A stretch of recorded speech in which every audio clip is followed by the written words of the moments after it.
an RHS Student Building 10, and a look at some announcements. and a few basketball highlights. We are RHS, and we are on the air.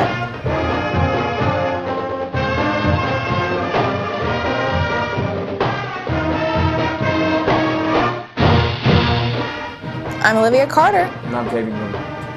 On last Friday's show, we had some class highlights of a student building something in engineering class. But what was it exactly? Handheld gaming system, or Game Boy.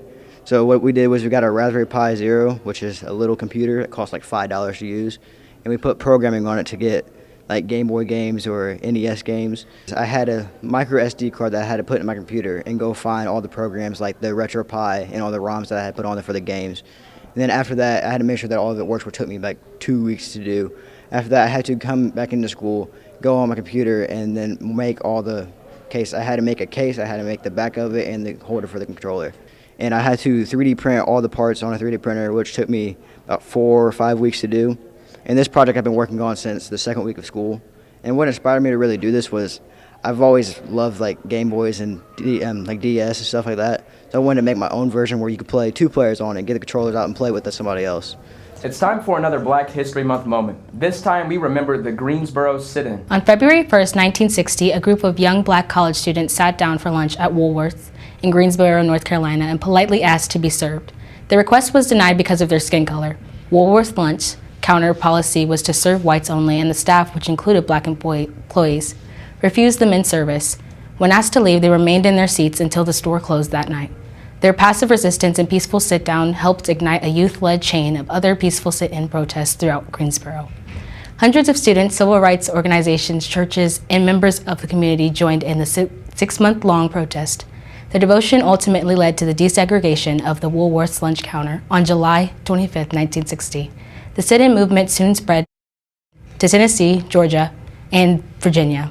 The Greensboro sit-in were the spark for the formation of the Student Nonviolence Coordinating Committee, which would become one of the most important organizations of the civil rights movement in the 60s. Today, instead of some class highlights, we want to get you caught up on RHS announcements.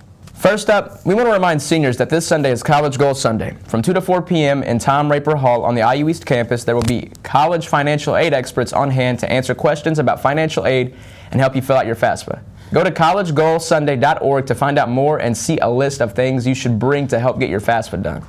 If you haven't registered yet for the Shamrock 5K, the deadline is coming up fast. Early registration ends on March 2nd, which is just over a week away. Register online at speedyfeet.com. Attention, all HOSA members. The HOSA meeting from yesterday has been rescheduled for next Wednesday. Students who plan to attend State Leadership Conference need to bring their event guidelines printed and marked up. See Mrs. Hisrick, Mrs. Hawley, or an officer if you have questions. Seniors, time is running out for you to be able to apply for the Honors and Awards scholarships.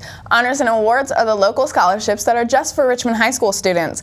Awards ranging from $100 to $17,000 will be given. Don't miss your chance to receive some of the scholarship money. Applications can be picked up from Ms. Porter. All applications are due by Friday, March 1st. Remember, do not park in the Career Center parking lot without permission. Any student parking there without permission might be towed. And our last announcement is for the College Success Conference. Have you been thinking about college? Don't think you can afford it? Are you the first person in your family to go to college? Are you an international student, a DACA student, or not eligible for FAFSA? If you answered yes to all of these questions, then welcome you to the College Success Conference. Will you learn about the college process? You will gain hands-on experience of how to present yourself professionally to the college of your choice. Not only will you be getting professional help from our professors, you'll also be able to interview college students such as myself at our student panel.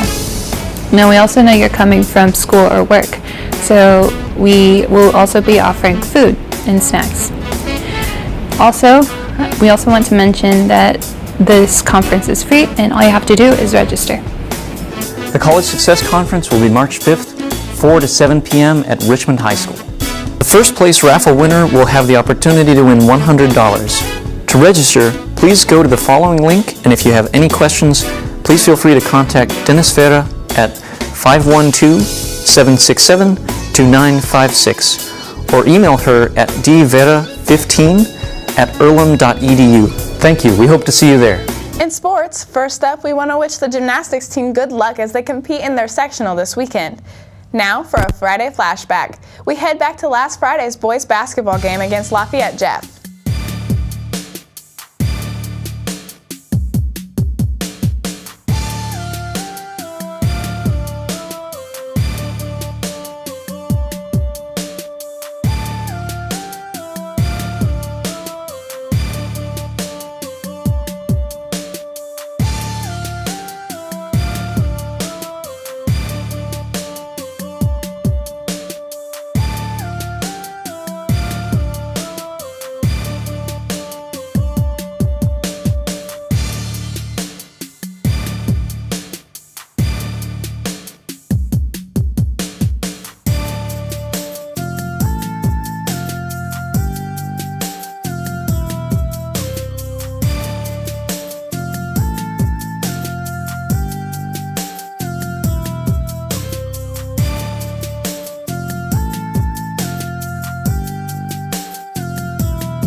That's our show for On the Air. I'm Tavian Gillard. And I'm Olivia Carter. Have a great weekend.